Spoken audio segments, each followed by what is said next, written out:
Blog Talk Radio.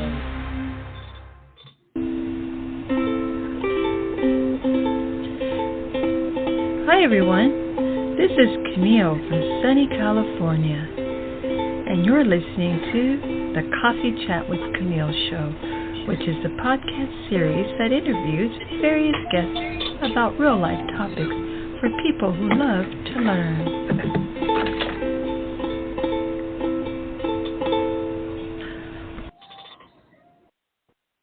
Hi everyone, welcome to the show. The topic today is what are 5 insider tips every speaker needs to know with Tyler Foley. He's actually on hold right now. We were having a few little hiccups. So we're going to get started here.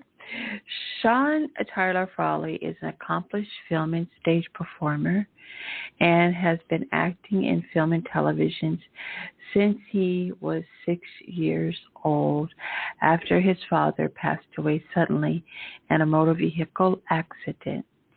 He has appeared in productions including Freddy Vs Jason, Door to Door, Carrie, and the musical Ragtime.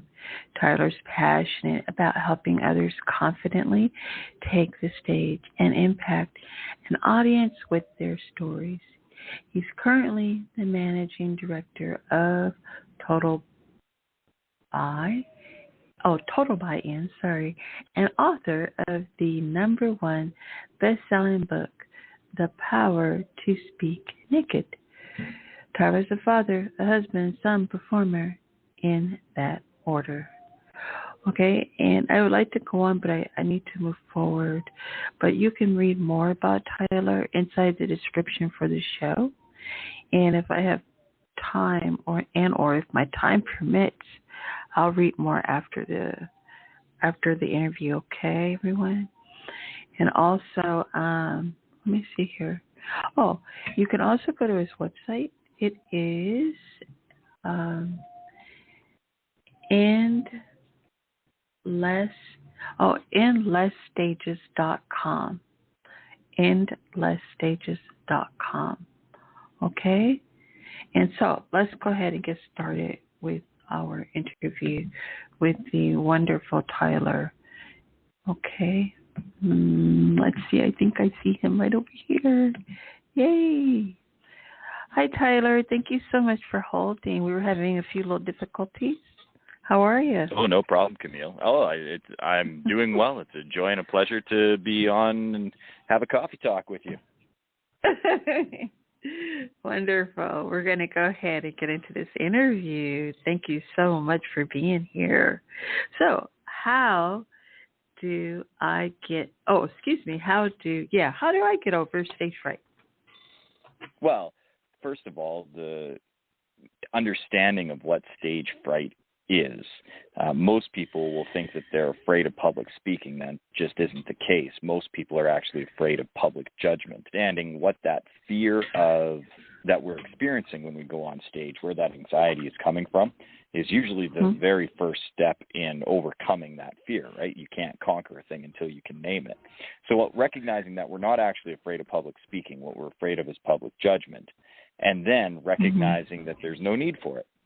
The audience is usually on your side, and I would challenge your listening audience, anybody who regularly listens to your show, how often do they tune into Coffee Chat and think to themselves, man, I hope this sucks, right? Nobody does.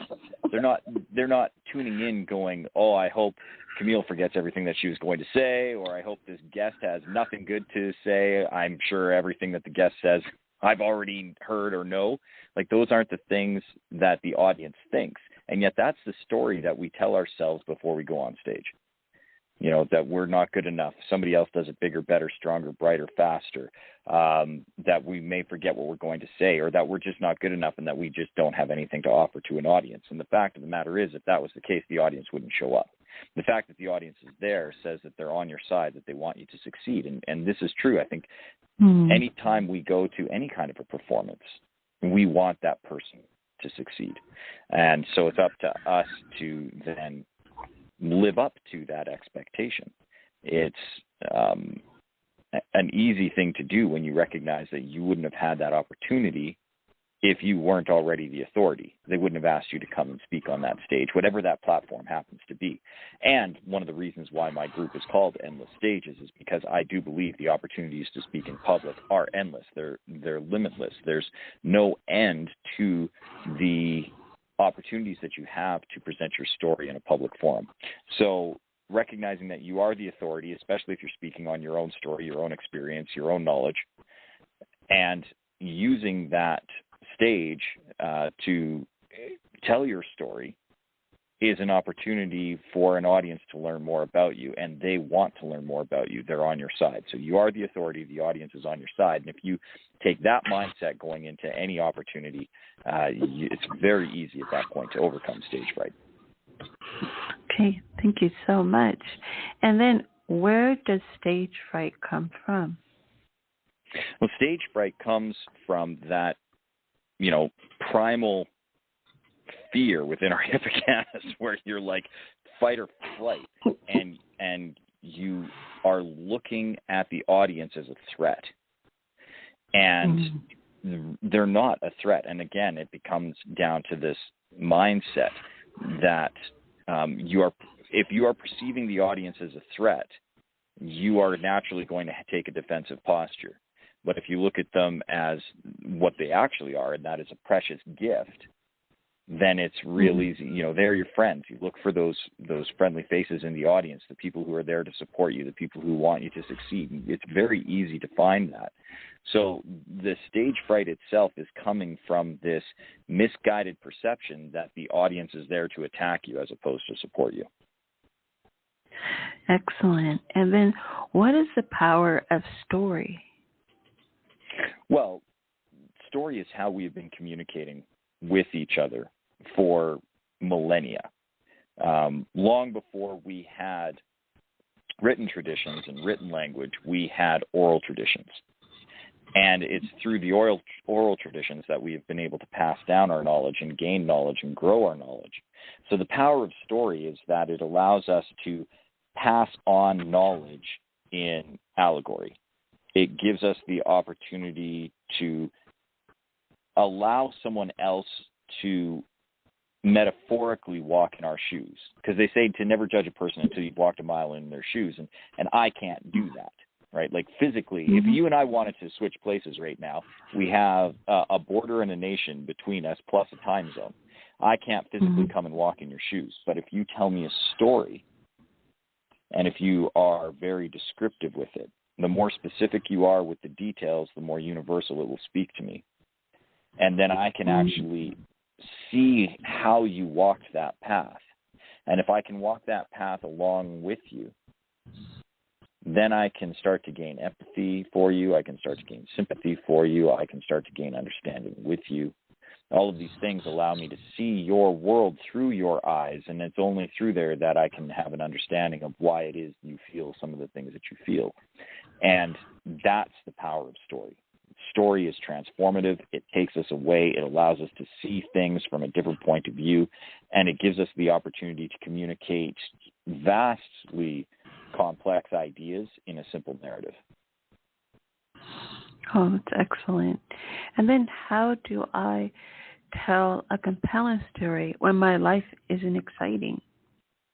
Well, I think the biggest misconception out there is that in order to tell an engaging or a captivating story, that it needs to be a Michael Bay blockbuster with, explosions and robots that transform and practical effects and knights in shining armor. Like, it just is not the case. What makes a compelling story is interest. And the way to make a story interesting to your audience is to recognize that if you were to follow the hero's journey model that Joseph Campbell made famous, you meet your hero and they're in a state of unaware. And then there's a triggering event that sends them into a state of chaos where they begin their journey and they have to cross the threshold. They have to choose whether or not to go back to ignorance or to explore new knowledge. And in exploring the new knowledge, they have to find a sage or a mentor. And that mentor guides them on a series of trials and tribulations until they have gained enough knowledge that they can then, and skill, so that they can overcome their nemesis or their adversary, the final battle, where at which point they defeat their demon and start their journey back home. And the problem with most people when they tell their story is they're trying to tell it from the perspective that they are the hero. And that's actually a really boring story narrative to your audience.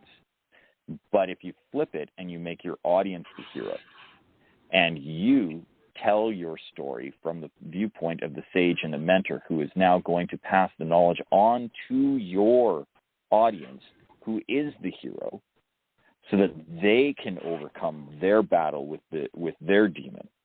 That's how you tell a compelling story. Quit trying to be the hero of your story. Be the sage and the mentor, and your audience will find it powerfully engaging. Right. Thank you. And then how do I discover my audience?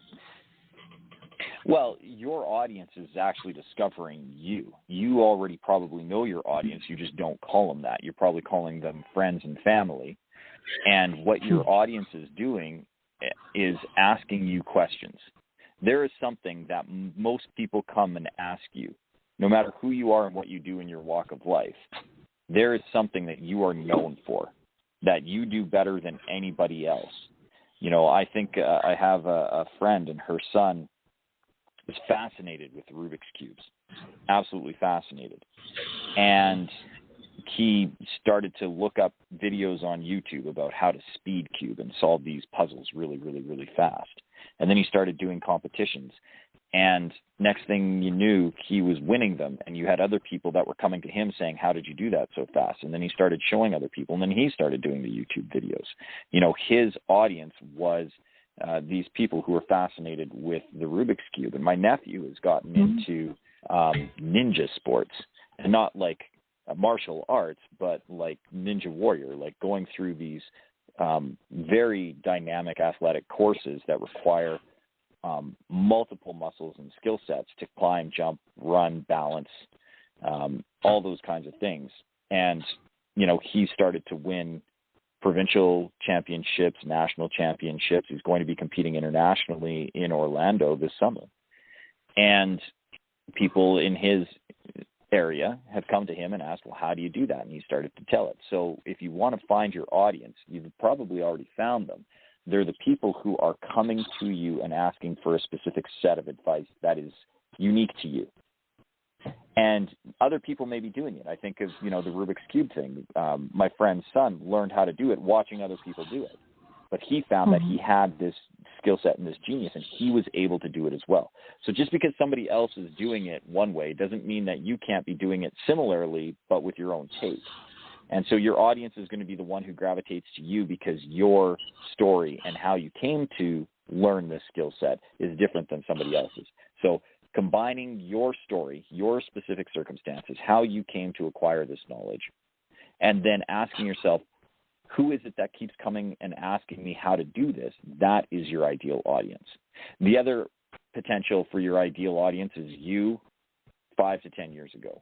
Think of who you were 5 to 10 years ago, what you needed to know, where you were at, what skill sets did you have, what skill sets did you need to acquire, what were you struggling with, what were you succeeding with, what was the toolbox that you had, and how did you need to build upon it, and then speak to yourself 5 to 10 years ago. And that's probably your ideal audience as well. Okay. And then how do I determine my client avatar? Very similarly to what we've just discussed, your client avatar is going to be, once you have determined what it is that people are asking you, now get really specific on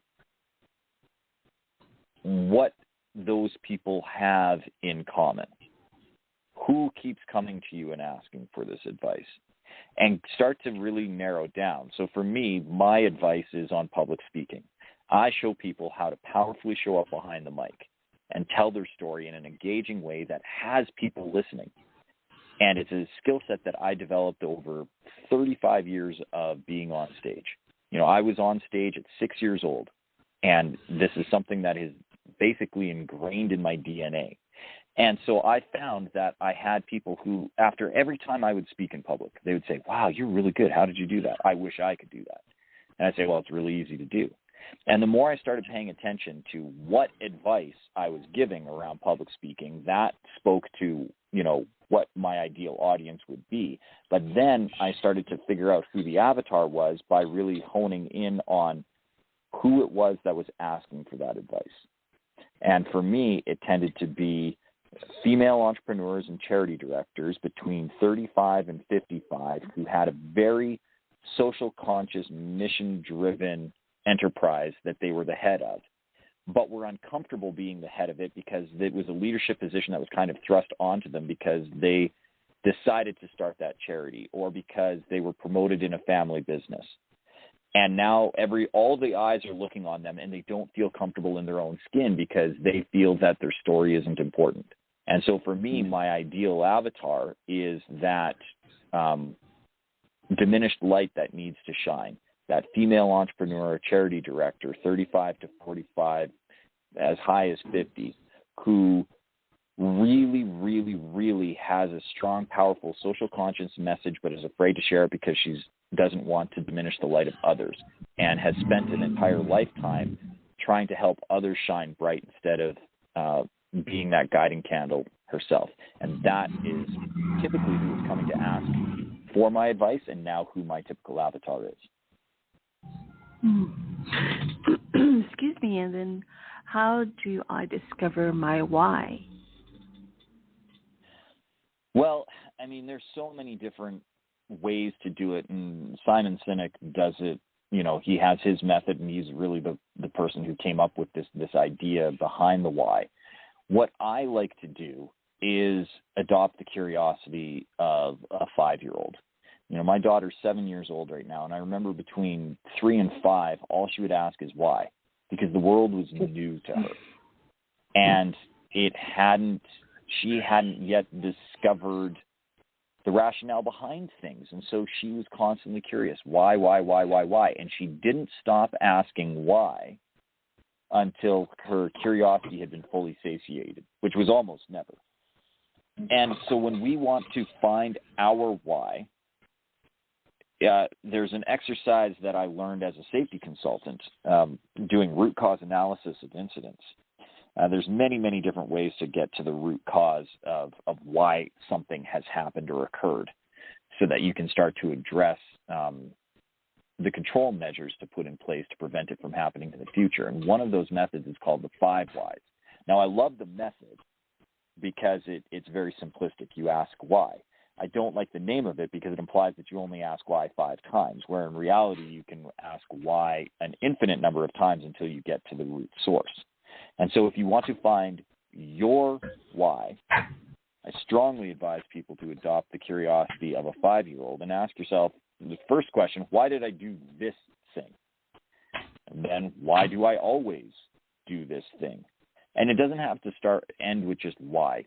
Any of the 5 W's, who, what, where, when, why, and how, if you want to throw in the H. These are questions to keep asking until you get to your deepest, most rooted core. You know, for me, why do I want to be on stage and help people?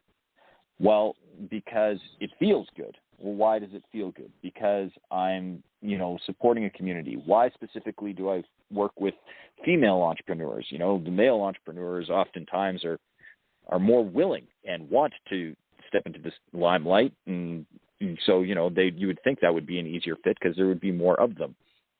But I don't feel satisfaction in that. Well, why? Well, probably because I was raised by a single mother. What does that have to do with it? Well, I saw how she struggled to raise her own voice, and I saw how well she did at equipping my sister with feeling comfortable in speaking her voice. And when my daughter was born, it was one of the first things I wanted to do was ensure that my daughter had a voice in this world and that she felt comfortable and confident with it. In fact, in the dedication to my book, The Power to Speak Naked, it's dedicated to my daughter encouraging her to always feel that she will be heard and that her voice matters. And so why is that important to me? Well, because I saw my mom's light diminish when my father passed away, and so many getting forced with the patriarchy to really keep her mouth shut. She was just an admin. And in fact, she probably knew more about the company as an admin than the partners that she worked for. And yet she was just an admin, and her value was diminished, and along with that, her voice. And I don't want her voice to do it. So when I'm diving deep into my why, I've seen 3 generations of women in my life who have either been diminished or raised with the power of their voice, and wanting to make sure that my 3rd generation, my daughter, has the ability to go forward in this world and know in her soul that her voice will be heard. And that's really my driving factor. That's my why. And I got to it by asking why, until I got down to the deep core. You've hit it because it's going to take your breath away. You feel it in your heart and your lungs and your soul. You know when you've globbed onto it. And that's really the best way to go through and find your why. Excellent. One moment. Okay, there we go. Yeah, that was very powerful. And then how do I give better, more engaging presentations? Well, by combining everything that we've discussed so far. The first thing to do is to recognize that you are the authority. So step out with authority. We as a human species have a sixth sense when it comes to somebody's comfort level. We can sense energy in a room. And if you're not comfortable in a room, you're going to make other people uncomfortable in a room, especially if you're the center of attention. And unfortunately, it's a vicious feedback loop. You become uncomfortable, which makes other people feel uncomfortable. You sense their unease, and then you become more uncomfortable, and it just self-perpetuates. And the opposite can also be true. If you come in with great strength, great authority, great confidence, you feel confident, and then the audience feels confidence from you, and they become more relaxed, and then become more engaged, and then you feel more confident because you are interacting with an audience that is really into what you are saying. And so when you want to tell these really engaging stories, the first thing, most of that prep is going to be working on you, on the inside of your mind, knowing that you are the authority, that the audience is on your side. When you step out onto that stage, they are there for you and you are there for them. And focus on the one thing that matters, and that is leaving your audience better than you found them. Recognizing that they are truly a gift in your life. And if you can focus on, even if it's just one thing, and even if it's just one person, changing one person just incrementally for the better, everyone else will take something from that presentation. And then understand that if you want to be the authority, the only thing you are an absolute authority of is your own biography, your own life, your own story.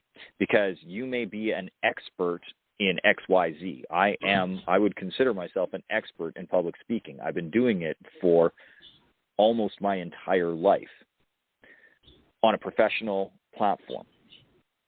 And so I do feel that I am an authority in this space, recognizing that there are hundreds, if not thousands, of other authorities within this space. But what I am the undisputed authority of is my own story, how I came to be here, how I came to get to this spot. And so telling your story your way, recognizing that you are the sage and mentor, not the hero of the story, and that you are there to help guide your audience to a higher plane, that's how you start to tell these powerful, engaging stories, by combining all of the things that we've discussed so far. Excellent. And then how can I engage or re-engage my audience? Well, it happens to the best of us, right? Even as a professional and somebody who's been doing this for a very long time, there are times where an audience wanes. Maybe you go off on a tangent, as I'm prone to do, as you've already heard on this interview. You can, start to see your audience drift or wane. And in those scenarios and in those cases, some of the tricks that you can do, it really depend on the medium in which you're presenting. But one of the ones that I like to use in live presentations is the turn to your partner trick, right? Turn to your partner and share. One of the things that this does is it forces your audience to take a step back and think about what has been presented and have them view it through their own lens. How did it impact them? So one of my favorite statements is, what is the biggest takeaway you've gotten so far from either this day or this segment or this section or in the last hour or in the last 15 minutes? I give them some kind of metric for them to analyze. And then, what is your biggest takeaway in that time period, and share it with a partner. And so they turn to a partner and they share. This does a couple of different things. It forces them to analyze the information that's been presented with them in a very, if you have a very data-driven or heavy presentation with a lot of information, it forces them to actually start to analyze and think. Then they share it, and in sharing, that reinforces the messaging, because one person says, this was my takeaway, another person says, this is my takeaway, and so they both reinforce their own messaging, which is your messaging. That also gives you an opportunity to take a break and a reset. If you were starting to lose them, it gives you a moment to take a pause and say, where was I at? Where do we need to go? How do we get back on track? How did I lose this audience? And it also gives you a moment to listen to what some of those responses are, especially if you do like a bubble up at the end. Okay, now who wants to share what one of their takeaways was? Because if you do that, who wants to share what one of their takeaways was, now your entire audience gets to start having that message reinforced. So not only have you said it, but it's been reinforced 2 times in this partnership, and then it's been reinforced a 3rd time to the entire group as a whole. And you can do that as many times as you feel is appropriate. And then that gives you a pulse check. Did people understand me correctly? Was my message understood the way that I intended it to be understood? Do I need to support and reinforce what has just been said, or do I need to correct what has been said? And that will help engage your audience, because the more you can get your audience talking with you and along with the information, the more engaging your presentation will be. The biggest misconception that people have is that if they've been given 45 minutes to talk, that they should talk for the full 45 minutes. In 45 minutes of presentation, your presentation should only be about 20 and 25 minutes, and the rest of that should be question and answer and interaction and engagement with your audience. Excellent. Okay, perfect. And then how can I network better? Well, one of the big things is to start embracing your story and quit thinking that your solution is for everybody. I say you own a restaurant, right? And then everybody loves food. Everybody needs to eat, so everybody needs to come to my restaurant. So you should buy my food and come to my restaurant. And the reality is, well, your food is not for everybody.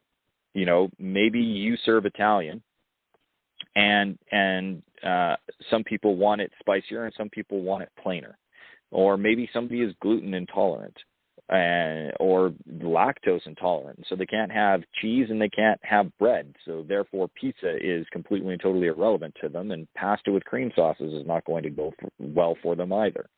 You don't know people's circumstances. And when people come in saying, this is what I do and this is for everybody, this is for you, it's a real disservice, because we all tune it out. One of the best things you can do to be more effective in networking is say, this is my story, this is my experience, this is my knowledge set. And if anybody is struggling or knows somebody who's struggling with that, I would love to have a conversation with you over here and draw them to you like a moth to the flame, as opposed to trying to be a fire hydrant or fire hose putting out somebody's fire that you don't know if they're actually on, right? Like this assumption that everybody's on fire, so I'm going to just spray them with this hose. What you end up doing is putting out a fire and soaking 100 other people. And then the one person is like, oh, thank goodness you solved my solution. And 99 other people are like, now I'm wet for no reason. Where if you're like, so for the people who are on fire, I've got a fire extinguisher over in the corner. Those people will come to you and you can extinguish their fire.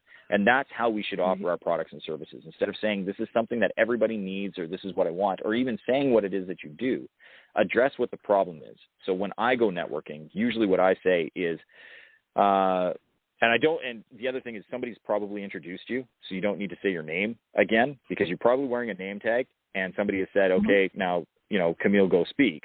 So for me, I go, if anybody here is like me and is an introvert and absolutely hates coming to these network events and don't know how to do them well, I have spent the last 20 years perfecting a solution so that even the most introverted person out there can feel confident in a networking scenario and find their ideal clients in a powerful way that creates a design alliance that allows you to really solve their problem without feeling salesy and without feeling like you're pitching an entire room. So if anybody else here was struggling with that the same way that I was, I would love to have a conversation with you over here in the corner. I don't tell them what the solution is. I don't even tell them what I do. I tell them what the problem is and that I have a solution for it. And that's how you be a better networker. Okay. And for our last question, Tyler, what is your favorite coffee or hot beverage? Hands down, a London Fog. It is my go-to because I don't drink coffee. I've never enjoyed coffee. It's not a drink that I have, and yet it's how we as a society socialize, right? Half of my business meetings are conducted at cafes, so I had to find a drink that I enjoyed. And London Fog is, it's basically a latte, but with tea. Okay. And nicely spiced. You get a little bit of froth and foam with it. I really love Earl Grey tea, and just that hint of vanilla makes it so much nicer. So a London Fog is my default every time. Excellent. Thank you so very much for your appearance, first and foremost, and all of your wisdom and knowledge. It was just amazing. And I just feel so thankful to finally have had you on my show. And also, did you want to leave our audience with any other social media handles or anything where they can reach you? Absolutely, Camille. So if anybody is interested, they can always find me on any of the websites. So you had already mentioned Endless Stages, but they can look for me on my website, which is SeanTylerFoley.com. And Sean is spelled the proper Irish way, SeanTyler Foley. And just say Tyler sent you. You'll see the invitation to Endless Stages on there. You can search me on all my socials, and it's usually my full professional name. So Sean Tyler Foley on just about everything, Facebook, Instagram. I think the only exception to that is Twitter, where I'm Drop the Mic YYC to go along with my training program. And but you can always search the name and it'll pop you up.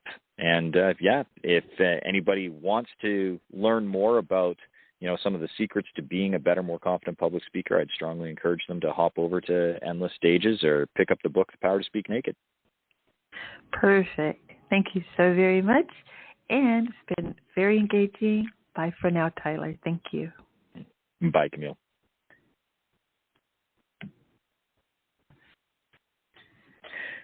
Okay, everyone. That was the magnificent Tyler. Tyler Foley. Sorry about that. He is so great. Wasn't he great? I am so thrilled to have him. I saw him earlier. Actually, I think last year I wanted him on, and I think it fell through, if I'm not mistaken. But I was just so grateful that he was able to come on the show, and you can see why. Like I said, when you have a moment, please read about him in the description.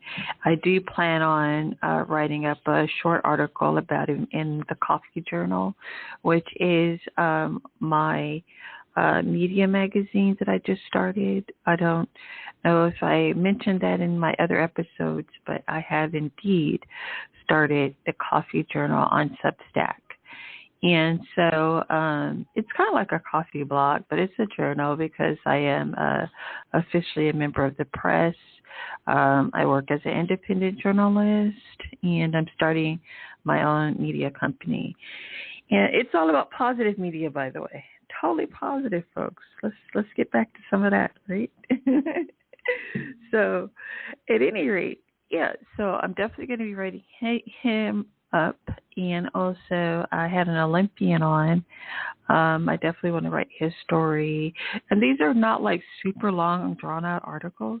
They're really just my thoughts about my guest, and also how they affected me as a listener, along with you, my listeners. I also want to always thank you, my listeners, and my audience, which is pretty global at this point. Like we've added on Australia, so hello, Australians, you Aussies out there. But I want to thank everyone for listening. And with your encouragement and support, I'm able to feel quite encouraged at what I do. So thank you very, very much. Also, I was going to go ahead and head over to that pre-Oscar party that I had was supposed to go to, I think it was yesterday. But due to the peculiar weather we're having here in Cali, I had decided to be safe rather than sorry because I'm just not sure. And also because of the distance. There's a little distance between me and LA right now. Shortly, I think in at least by the end of this year, I want to try to move a little bit closer to Hollywood or into Hollywood. But right now, we're just having some pretty wild weather. So I just really want to be safe, and I want my family to be safe, and actually everyone to be safe right through now. And truly, yesterday it was beautiful weather, like amazing, and now it's again looks like the storm is moving back in here. So let's see here. What was I gonna say? Yes, this episode will be found on my website, the show's website rather, coffeechatwithcamille.com. I do now have my very first sponsor, buymecoffee.com. How simple is that? Buymecoffee.com. And then for these wonderful tea lovers, I might get something, hopefully find a sponsor that deals in tea as well, because I love tea. I love matcha tea and chai and green and Earl and the whole nine. Okay, so I will see if I can get some tea sponsorship going on, folks. All right. So it's been a magnificent show, so very encouraging. Learned so very much from our magnificent guest, Tyler Foley. All right. And on that note, I am going to say goodbye and have a happy rest of the week. Bye for now.